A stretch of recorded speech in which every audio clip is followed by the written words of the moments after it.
The day my sister stole my wedding venue was the day I realized she'd been stealing pieces of my life for years, and I'd been too loyal, too blind, or too hopeful to see it. I remember standing in that marble hallway, hands trembling around the glossy brochure I had printed just the week before. The air inside the venue office smelled like jasmine and old wood, the kind of scent that makes you imagine forever. My fiancé, Daniel, was parking the car while I rushed in to confirm what I thought would be the happiest booking of my life. But instead of my name on the reservation list, I saw hers. Booked under Melissa Hart, my sister. A woman with a clipboard looked up at me with polite confusion. "Are you Melissa?" I felt something sink straight through my chest. Not break, not shatter, just sink. Quietly, like a stone falling through murky water. I opened my mouth, but no sound came out at first. There was a ringing in my ears, the kind that comes right before a storm. "Melissa is my sister," I finally managed to say. "She booked this." The receptionist smiled, unaware of the earthquake happening inside me. "Oh yes." She was very excited. Said she wanted everything perfect, that she'd been dreaming of getting married here since she was a little girl. Funny, because that had been my dream. The same dream I whispered under blankets when we were children. The same dream she used to nod along to while braiding my hair. The same dream she watched me plan for an entire year. And she stole it, quietly, deliberately, like it belonged to her. I stepped outside as the world tilted slightly, a warm breeze brushing my cheeks.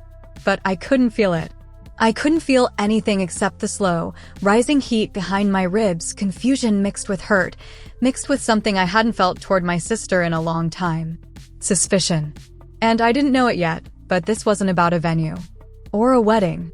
This was the first thread of a secret she'd buried so deep.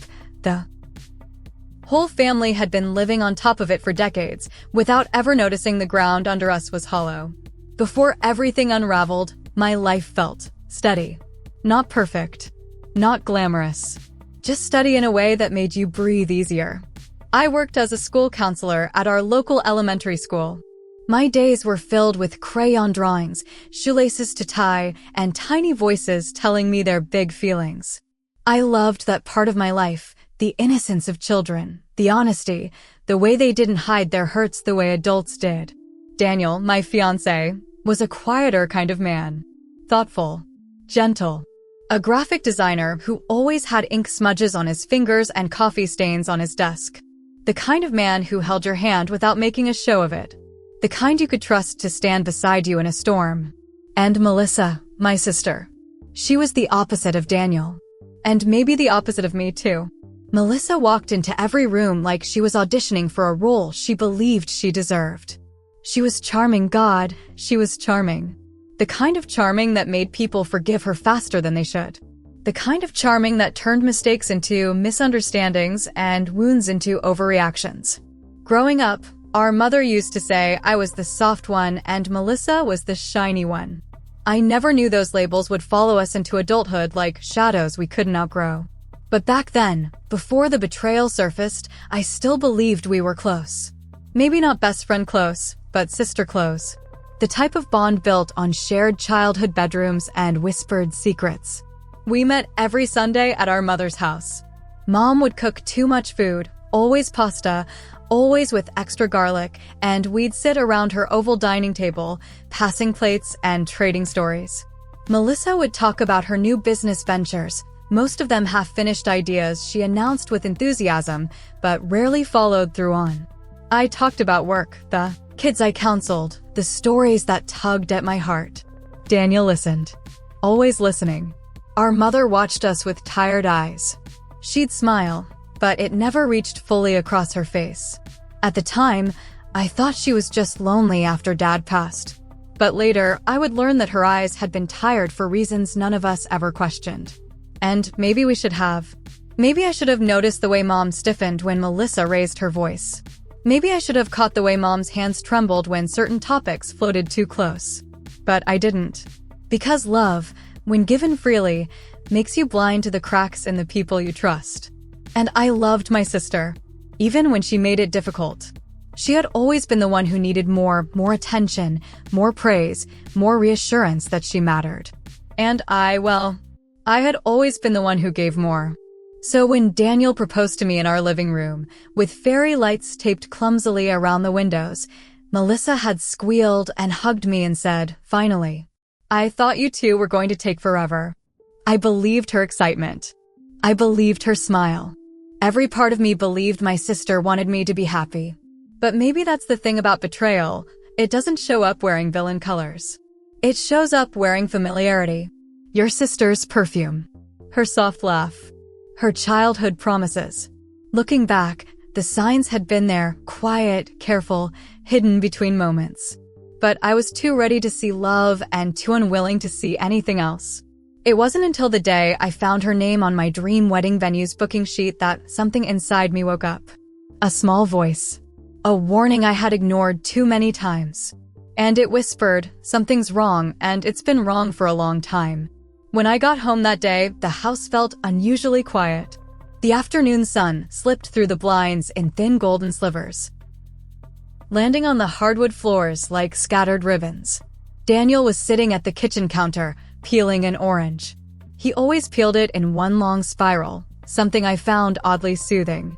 He looked up as soon as I walked in, his expression changing the moment he saw my face. "What happened?" he asked, dropping the peel into the bowl. I set the brochure on the counter. "She booked it," I whispered. He blinked. "Who booked what?" "My sister," I said, feeling the words crumble out of me. "Melissa booked our wedding venue. My dream venue." Behind my back, Daniel's jaw tightened, not in anger, but in protectiveness. "Did she know you wanted it?" I mean, maybe it's a coincidence. It wasn't a stupid question. It was a hopeful one. But hope had already started slipping out of my hands. She knew. My voice cracked. She knew because she helped me research it. She saved photos of it on her phone. She watched me get excited about it for months. Daniel stood and wrapped his arms around me. His shirt smelled like detergent and printer ink. Solid. Familiar. But even in his arms, something inside me felt unsettled. Because this wasn't like the time she accidentally borrowed my white cashmere sweater and stained it with wine. Or the time she told Mom she'd drive her to a doctor's appointment and forgot. Or the dozens of little moments where she took something, attention, praise, opportunity, and brushed it off with a laugh. This was different. This was deliberate. That night, I lay awake while Daniel slept beside me. My mind kept replaying the receptionist's words. She said she wanted everything perfect. That she'd been dreaming of getting married here since she was a little girl. When had she dreamed that? Because I distinctly remembered being the one who talked about the venue when we were kids, tracing my fingers on magazine photos, imagining myself walking down those glass steps. Was she rewriting her own memories? Or was she rewriting mine? The next morning, the unease deepened. Mom called me while I was driving to work. She rarely called during school hours. "Sweetheart," she said, her voice hushed. "Melissa told me she booked her wedding venue. Isn't that wonderful?"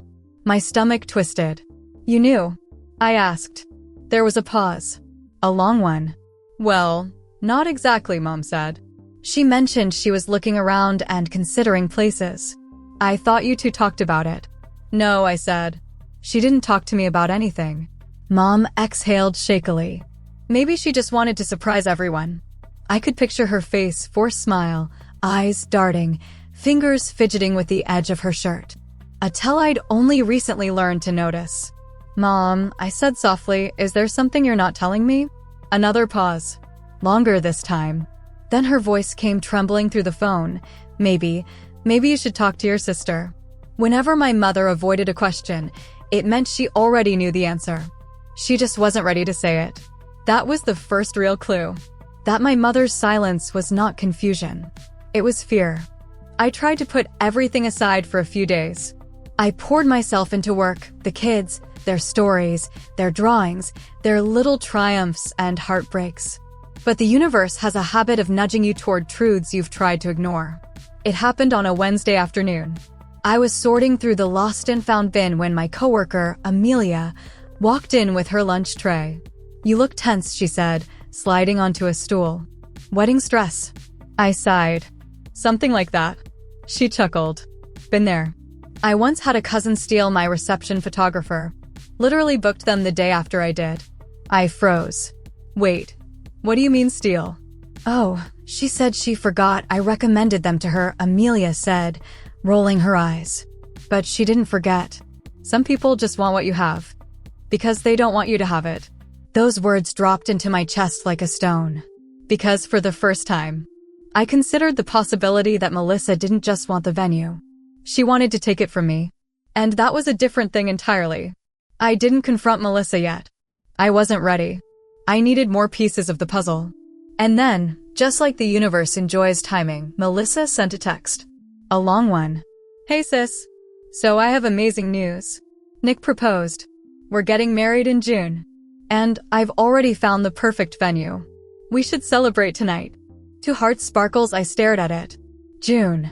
My wedding was supposed to be in August. We had told her we needed those months to save and plan. But Melissa? She wanted to beat me to the aisle. Maybe it was competition. Maybe insecurity. Maybe something else entirely. But then I noticed something strange. Her message had a screenshot attached, a preview of her venue reservation. And in the corner of the screenshot, barely visible, was the email address used to book it. It wasn't hers. Not her normal one. It was an old email. One she hadn't used in years. The same email she used back when we both lived at home. Back when a lot of things were different. A chill crawled across the back of my neck. Why was she using that email? Why hide it? What was she covering? I didn't know the answer yet. But in my gut, something heavy settled. A whisper. You're not just dealing with a stolen wedding venue. You're dealing with a secret. One that had been waiting years to surface. I didn't sleep the night I saw that old email address. I lay on my back, staring at the faint cracks in the ceiling paint, listening to the soft hum of the refrigerator down the hall. It wasn't the venue, or the date, or even the childish competition that kept my eyes open. It was the memory of that email. Back when we were teenagers, Melissa used that address for everything: school, friends, secret chats she didn't want mom to see. The name in the address wasn't her usual one. It carried the nickname she used with only one person. Our father. That thought alone sent a tremor through me. Dad had passed 12 years ago, but memories of him, especially the difficult ones, never fully faded. And Melissa, she had always been closer to him than I was. Not in a warm way. More like a shadow you couldn't separate from the man. Dad wasn't gentle. He wasn't patient. He wasn't the sort of father who guided. He was the sort who commanded. And Melissa was the child who followed orders. That dynamic had shaped our entire childhood, and perhaps more than I ever realized. So why, after all these years, was she using that email address again? What was she hiding that needed to be buried under an old identity? The next morning, fueled by coffee and a half-broken heart, I made a decision. I needed answers. I texted Melissa, lunch today? Just us. She replied quicker than usual. Yes. OMG, I have so much to tell you. Let's meet at 2. She added 3 sparkling heart emojis, the kind she always used when she was trying to appear innocent. We met at a little Italian cafe near the river. The place smelled like garlic butter and warm bread, normally comforting, but not today. My stomach was a knot. Melissa walked in wearing a blush pink dress, her hair curled into soft spirals. She looked like a bride already, glowing with her own reflection. Hi, sis, she chirped, leaning in to hug me. Her perfume, jasmine and vanilla, felt suffocating. I pulled back. We need to talk. Her smile faltered, but just for a moment. Then she sat down and folded her napkin neatly. If this is about the venue, I can explain. Good, I said quietly. Explain. She took a breath. Well, Nick proposed. It happened so suddenly. And I've always wanted a summer wedding. And the venue was available, and you didn't think to ask me. My voice was soft, but my words landed heavy. She blinked. I didn't think you'd mind. I laughed. A small, hollow sound. You didn't think I'd mind you taking the place I've been dreaming about since we were kids? Her cheeks flushed. You never said it was that important. Melissa, I said, leaning forward, I showed you the brochure. You helped me pick out napkin colors for that venue. You sat with me for 3 hours comparing dates. A flicker of guilt crossed her face. Then it disappeared. And she shrugged. Maybe I forgot. There it was. The lie. The kind of lie that came so easily to her she might have believed it herself. But something inside me, something tired, something older, refused to swallow it this time. So I reached into my purse and slid my phone across the table. The screenshot of her reservation glowed on the screen. Funny, I said, tapping the email in the corner, that you booked it using this. Her entire body went still. Not frozen. Not shocked. Still, like prey deciding whether to run or lie. I don't remember, she said too quickly. That's not an answer. Her jaw tightened. I saw it, the shift. The same shift I used to see when Dad questioned her about grades, friends, boys. Her shoulders squared, her voice sharper. Why are you making this such a big deal? I'm your sister. You should be happy for me. Happy? I whispered. Melissa, you didn't just take a venue. You hid it. You used an old email. The one from before Dad died. She looked away. And that's when I knew. I wasn't imagining things. There was a secret. A real one. One with roots tangled deep in the past. Melissa, I said gently, what else are you hiding? She didn't answer. Not at first. Instead, she reached for her water glass with shaky fingers, took a long sip, and stared out the window as if she could outrun the question. Then suddenly she whispered, I did what I had to. That sentence struck something inside me. What does that mean? I needed this wedding to go right. Her voice was tight, controlled. I needed something to finally be mine. My heart softened for a moment. Melissa, you can have beautiful things. You don't need to take mine. But she gave a small, bitter laugh. You think this is about a venue, she said. You really don't get it. I recoiled slightly. The cruelty in her tone wasn't new, but it had been years since I heard it this clearly. What don't I get? I asked. She hesitated. Her fingers drummed against the table. Her eyes glistened, not with tears, but with panic. Mom won't tell you, she said quietly. She's never told you anything. Something cold slid down my spine. Told me what? She stared at me for a long time, her jaw working as if she were chewing on regret. Then she leaned in, voice trembling with something between anger and fear. Dad left something behind, she whispered. Something for me. And Mom made me hide it.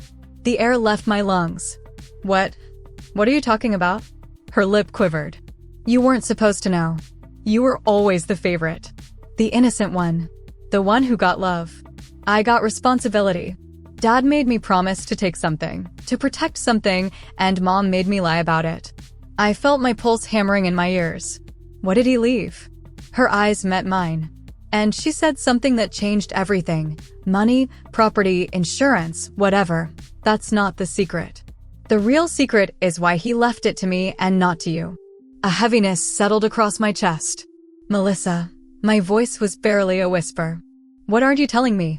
She inhaled sharply. And then she said it. The words that cracked open decades of family silence. Dad wasn't who you thought he was. And neither was our family. For a moment, the cafe disappeared. The clatter of forks, the smell of garlic, the hum of quiet conversations, everything blurred into the background as Melissa's words echoed inside me like a stone dropped down a deep, unseen well. Dad wasn't who you thought he was. And neither was our family. I couldn't breathe for a few seconds. Not normally. Not in a way that made sense. Melissa, I managed. What exactly are you saying? She looked down. Her fingers traced the rim of her water glass like she was searching for courage, but what she found first was anger. That favor Dad asked of me, she said slowly. The one Mom forced me to hide? It wasn't a gift. It wasn't inheritance. It was a secret. His secret. I leaned forward. Tell me. Her eyes flicked up, sharp with wounded pride. You really want to know? I need to know. She swallowed. Her jaw trembled before she clenched it again, forcing composure. Dad had another family. The world stopped. I felt the blood drain from my face, leaving me cold. Not shocked, numb. She watched my reaction carefully, almost resentfully. He had a woman. Before Mom. Before you were born, she continued. And he promised he'd take care of her and her son. But he couldn't do it openly. My breath hitched. He had a son? Melissa nodded once. Half-brother. I whispered. Another nod. I don't believe you, I said, even as a sinking feeling in my stomach told me I did. Or at least, part of me did. It's true, she said quietly. Mom found out when I was 15. Dad told her he was paying support under the table so it wouldn't cause a scandal at his job. He made me handle it. You. I blinked. Why you? She gave a hollow laugh. Because he trusted me. Because I did what he said, no matter what. You were the golden child. The one he bragged about. I was the one he sent to deliver envelopes for errands. I was the one he told to keep quiet. I felt something inside me crack open, not in anger yet, but in grief. For her. For me. For everything. Mom made me stop after he died, Melissa added. She didn't want you knowing anything about it. She wanted you to keep your perfect memory of him. I pressed a hand to my chest, trying to steady myself. Why didn't you tell me? All these years. Because Mom said you'd fall apart, she said bitterly. She said you'd never forgive him. Anne, I didn't want to be the one who ruined your father for you. My voice trembled. Melissa, you should have trusted me with the truth. She looked away. I didn't trust anybody. We sat in silence. The truth hung between us like smoke, dense, suffocating, impossible to swallow. When I finally spoke again, my voice was raw. What does this have to do with the wedding venue? Melissa flinched. Because she knew. She knew what I was really asking. Why did you hurt me? What did I do to deserve this? Her answer came in a whisper. You had everything. Mom's praise. Dad's affection. Stability. Simplicity. You got to be the innocent one. I got secrets. Fear. Responsibility. I spent years managing a mess I didn't create, covering for both of them. And then you get the perfect engagement, the perfect man, the perfect life. My chest tightened. Melissa, none of that was my fault. I know, she said. And for the first time, she sounded like the girl I grew up with, not the woman shaped by resentment. But sometimes, your face reminded me of everything I didn't get. Tears stung my eyes. Is that why you took the venue? She wiped her cheek. I wanted something first. Just once. Something beautiful. Something you couldn't touch before I did. But Melissa, I whispered, you're my sister. I would have helped you have something beautiful. I would have been happy for you. Her lips trembled. I didn't know how to let you help me without feeling like a failure. That admission cut deeper than any lie ever could. I reached across the table and gently placed my hand over hers. But she pulled away, softly, but decisively. I'm not finished, she said, voice fragile. There's more. A knot formed in my throat. More what? She stared at me with eyes full of a fear I'd never seen in her. The woman Dad was helping? She reached out again. My heart skipped. She said her son wants to meet his sisters. Sisters, I echoed, barely breathing. She nodded. She tried contacting Mom last year. Mom ignored her. So she messaged me. I've been talking to her. I sat back slowly, air leaving my lungs in uneven waves. Melissa, why didn't you tell me? Because I didn't trust how you'd handle it, she said. I didn't want you collapsing under the weight of Dad's wrongdoing. And I didn't want Mom falling apart, either. A long silence fell. A silence filled with everything we had never told each other. And everything we never asked. When I finally stood up to leave, I felt unsteady, like the ground under me had changed texture. Softer. More fragile. Melissa, I said quietly, this family's secret. It belongs to both of us. Mom doesn't get to decide which daughter deserves the truth. She stared at me stunned. So, what are you going to do? She whispered. I picked up my purse, my voice steady despite the storm inside. I'm going to meet him, I said. Our brother. I'm going to hear his side. And then I'm going to tell Mom I know. Melissa's breath caught. You're going to tell her? Yes, I said. Because lies like this don't stay buried. They rot. And they take everyone with them. For the first time ever, she looked scared of losing me. Please don't expose me, she said softly.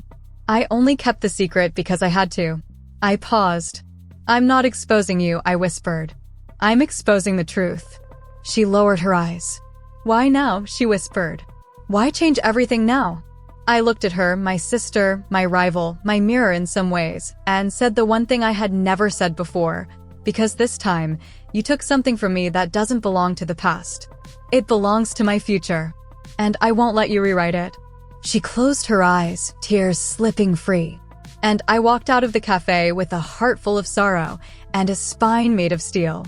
The next steps wouldn't be easy, but I was done being the quiet sister.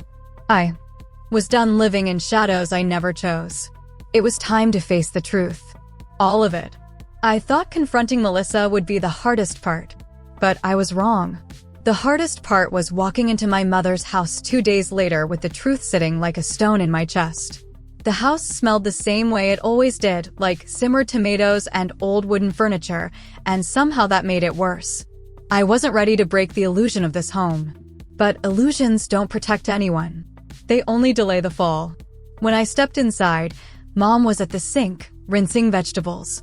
She turned when she heard me and smiled the way she always did, small, worn, with a softness she tried hard to keep intact. "Sweetheart," she said, wiping her hands on a towel. What a surprise. I opened my mouth and for a moment, nothing came out. How do you tell your mother you know the one thing she never wanted to say? "Mom," I finally whispered, "we need to talk."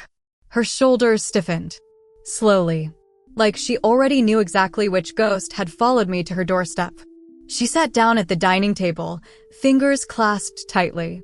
I took the chair across from her, the same seat I'd sat in for countless Sunday lunches, never realizing how much she carried behind her careful smiles. "What is it?" she said gently. I placed my phone on the table. The message from the other woman. The timestamp. The old email. The truth I didn't want, but now carried fully. "Mom," I said softly, "I know about Dad. And the woman. And the boy." Her breath left her like she had been punched. A trembling hand rose to her lips. "Oh God," she whispered. "Melissa told you?" "No," I said. "You did. By staying silent." Tears filled her eyes instantly. "I didn't want to hurt you," she said. "I didn't want you to see your father differently. I didn't want you to lose the memories you loved." "And Melissa?" I asked. She looked away. "Melissa saw everything," she whispered. She heard him arguing with the woman one night. She was only 15. He begged her to keep it quiet.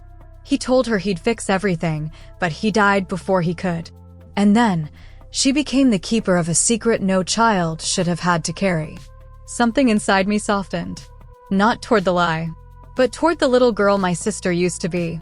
"Mom," I said gently, "you should have told us the truth. Both of us." "I was afraid," she said, her voice cracking. "Afraid of breaking you. Afraid of losing you. Afraid of losing our family." I leaned back in my chair. "Family isn't held together by lies," I whispered. "It breaks because of them." We sat there in silence. Two women who loved each other fiercely, and yet somehow ended up on opposite sides of a truth neither asked for. Finally, she reached across the table and took my hand. "What happens now?" she whispered. I swallowed. "We meet him," I said. "Our brother. All of us." Her grip tightened. "No," she whispered. I can't face her. Or him. Not after all these years." I softened my voice. "Mom, he's not your enemy. He's a boy who grew up wondering why his father kept him hidden. He didn't do anything wrong." She closed her eyes, tears falling freely. "But I can't do this," she whispered. "I don't know how." I held her hand gently. "Then learn," I said. "With us." Melissa arrived an hour later. Her face was pale, her eyes swollen, but she walked in with a kind of resolve that surprised me. "Mom," she said quietly, "it's time."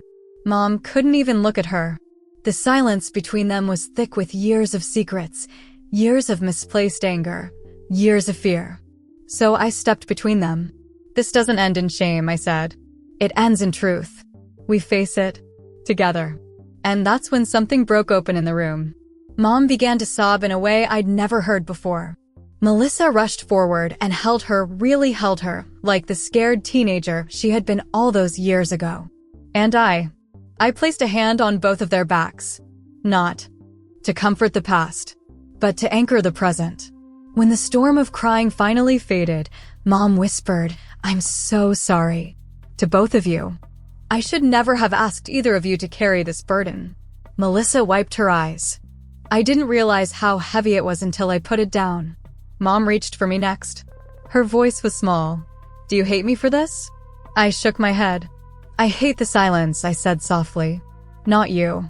She nodded, tears glistening. Then she asked the question no one had dared ask. What about your father? I took a deep breath. I loved him, I said. But I can love him without pretending he was perfect. Mom's face crumpled, but in a relieved way. Like she'd been expecting rage, but found grace instead. Melissa exhaled shakily. So, what do we do now? We tell the truth, I said. To each other. And to him. Our brother. Mom nodded slowly. I'll go. But not alone. You won't be, I said. For the first time in a very long time, we were a family again. Not a perfect one. Not a quiet one. But a real one. We met him on a Sunday. It felt right that way. Sundays had always been our family's day: dinners, laughter, shared stories. So maybe meeting the brother we never knew should start on the same kind of day, with the same kind of nervous hope. His name was Evan. The woman, his mother, suggested meeting at a quiet park by the lake. A place where the water whispered and the air felt calm enough for truths that had taken decades to arrive. When we walked toward their bench, my heart hammered in a rhythm I couldn't steady. Mom was trembling beside me, Melissa biting her lip so hard it turned white. Evan stood when he saw us. He looked ordinary, human, real. Not the ghost of my father's mistake. Not a threat. Just a man with gentle eyes and a cautious smile. Hi, he said softly, looking at each of us. Thank you for coming. Mom's voice cracked with the fragility of a long-held fear. I'm sorry it took so long. He nodded, swallowing hard. I guess everyone does the best they can, even when it's not enough.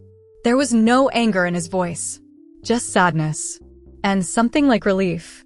We sat on the bench, Mom, Melissa, me, and the woman who had once been part of my father's secret sat beside her son, watching us with quiet restraint. And the story spilled out. Not dramatically, not angrily, just honestly. Evan told us about growing up with a father who visited sometimes, but never stayed. A man whose presence felt like a promise and an apology all at once.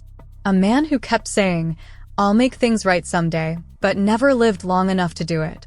Mom shared how she discovered the truth, how betrayal had shattered her, how pride and fear had kept this secret buried.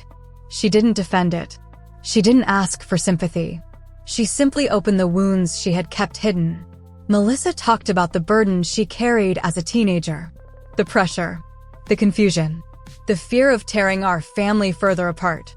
And when it was my turn, I looked at Evan and said the truth I didn't know I'd needed to say until that moment. I didn't know you existed. But I'm glad you do. He blinked, startled. Then his eyes softened. I thought you'd hate me, he admitted. I don't, I whispered. You're not the one who hurt us. You were hurt too. That broke something open in him. His jaw tightened, and he looked away as tears slid down his cheeks. For a long moment, none of us spoke. We just sat together, 5 people bound by pain, by love, by choices none of us made, but all of us lived with. Not a perfect family, but a real one. A raw one. And somehow, that mattered more. The next few weeks were a strange blend of old habits and new truths. Mom approached everything carefully, as if the truth had made her clumsy. Melissa tried to be helpful in ways she had never tried before. She checked in on me, asked about my day, even apologized for the wedding venue with tears in her eyes one evening, standing on my porch. I was drowning, she said. I didn't know how to ask for air. So I took yours. I took her hand. I can forgive you, I said. But I need us to grow from this. Not repeat it. Her shoulders sagged with relief. I want to, she whispered. I don't want to be the jealous sister anymore. And for the first time, I believed her. Evan became a quiet, steady presence.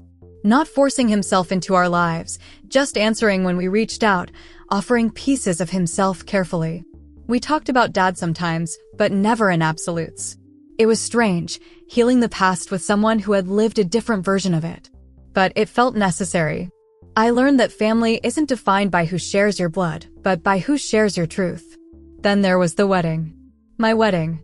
The one that had started this unraveling. The venue Melissa stole was no longer the hardest part. I had seen too much, learned too much, to hold a building responsible for my pain. But I wanted clarity. I met her one afternoon at a cafe, different from the last one. Softer. With lemon pastries that tasted like forgiving yourself bit by bit. "I'm changing the venue," I told her. Her face fell. "I didn't want you to lose it because of me." "I didn't lose anything," I said gently. "I gained something. Truth. Understanding. And now, I want something new. Something that belongs to me and Daniel. Not to our past." Her eyes welled. "Are you sure?" I nodded. "Yes. And I want you at my wedding, not as competition. As my sister." She covered her mouth with shaking hands. "I don't deserve that." "Maybe not," I said honestly. "But I'm offering it anyway." She broke down crying. This time, I held her. Really held her. And it felt like holding a whole childhood full of things we never understood. Healing didn't happen overnight. It wasn't a clean line forward. Some days Mom cried randomly, grieving the marriage she thought she had. Some days Melissa kept her distance, ashamed of her own wounds. Some days Evan asked questions we didn't have answers for. But we kept trying. And trying is its own kind of love. One evening, Daniel sat with me on our couch while I stared at our new venue brochure, an outdoor vineyard with soft lantern lights and rows of blooming flowers. "Are you okay?" he asked. I leaned against him, breathing him in coffee, calm, certainty. "I think I am," I whispered. "For the first time in a long time. I really am." He kissed my forehead. "Your sister seems different." "She is," I said. "And I'm different too. Truth changes people." He nodded. "And you handled it with grace." I smiled softly. Grace is easier when you stop carrying secrets that were never yours. And, just like that, a new chapter began. Not perfect. Not painless. But honest.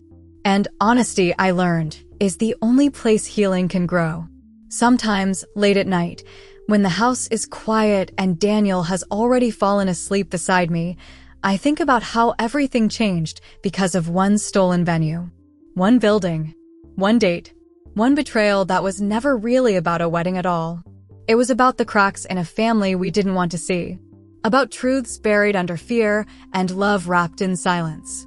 About a sister who grew up holding secrets too heavy for her small hands, and another who grew up believing silence meant everything was okay. But the truth? Silence doesn't protect us. It only delays the hurt until it grows sharp enough to cut everyone involved. Yet, here we are. A little bruised. A little wiser. But still standing. Melissa and I talk more now, real conversations, not the polite exchanges we used to hide behind. Mom is learning how to forgive herself without rewriting the past. And Evan, well, he's becoming a part of our story, one careful step at a time. The wedding is coming soon. A new venue. A new start. A new family, shaped not by what was hidden, but by what we chose to face. And sometimes, when I think back to that moment in the venue office, seeing my sister's name where mine should have been, I no longer feel anger. I feel gratitude. Because losing something small helped me gain something big, the truth. The healing. The chance to rewrite my family's story with honesty at its center. And maybe that's why life nudges us with discomfort, to open doors we never would have dared to touch otherwise. So let me leave you with this.